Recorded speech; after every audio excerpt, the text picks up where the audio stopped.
Hi Blessed Yogis, I just want to talk you through Bakasana, which is crow pose. So lots of people ask me how to do crow pose, how come everyone else can fly and I can't? Most people that I've taught fly. It's just amazing. It's a pose that you never think you're going to be able to do, and yet you can. It's just knowing the stages, and it's also taking time with your practice and not rushing it. All the time you do a high plank to a low plank, you are building upper body and upper arm strength that's going to enable you to fly. You must have fun with this practice because that's where the joy comes, and just to keep on practicing. And I promise you that you will get your feet off the ground and you will feel the air flow through from underneath you and you'll be like, I'm flying. It is possible. And I'm just going to show you how. So just a very simple sort of step by step, which sometimes is harder to do in a class environment. So we've just got a little bit of time where you can just work on the foundation. So Bakasana, your crow, is all about core.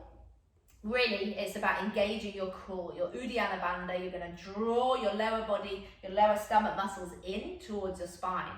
Your fingers are wide. So if you like, these are your crow's claws. You're going to place your hands wide on the mat and lift your tail high to the sky.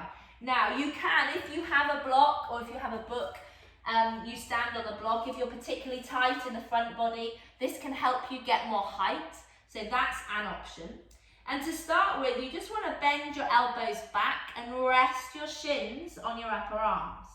Now you may find that to start with, they're really quite low down and on the outside, depending upon your flexibility. And again, with time, the more you practice the whole flow, the more open you'll become. I promise you. You just have to stick at it. Just keep moving through it. So here we are. We've got our shins ideally resting on our upper arms. And this is enough. You know, I can feel this in my wrists, my arms. I'm drawing my belly in. I'm squeezing my inner thighs together. Perhaps you want to now try lifting one foot. And then you put that down and then you lift the other foot. And maybe one day you can get rid of the block, just kick that out of the way, and then you just practice lifting one foot, then the other. And then eventually you'll lift both off the earth, and when you're flapping around, you might go, to start with, just rocking forwards and backwards. That's fine, just don't look back. Look down and forward. It's much better to do that. Otherwise you might find yourself doing a somersault. So here we are, hands are down.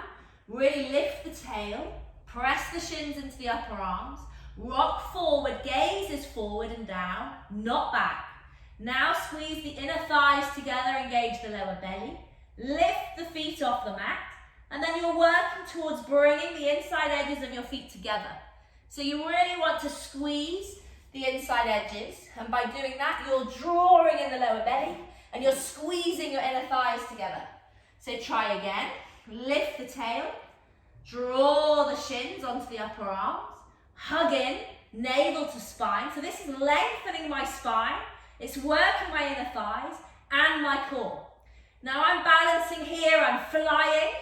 If you want to learn the shoot back, you do not rock back. You keep your upper body forward and then you send your legs back from your core.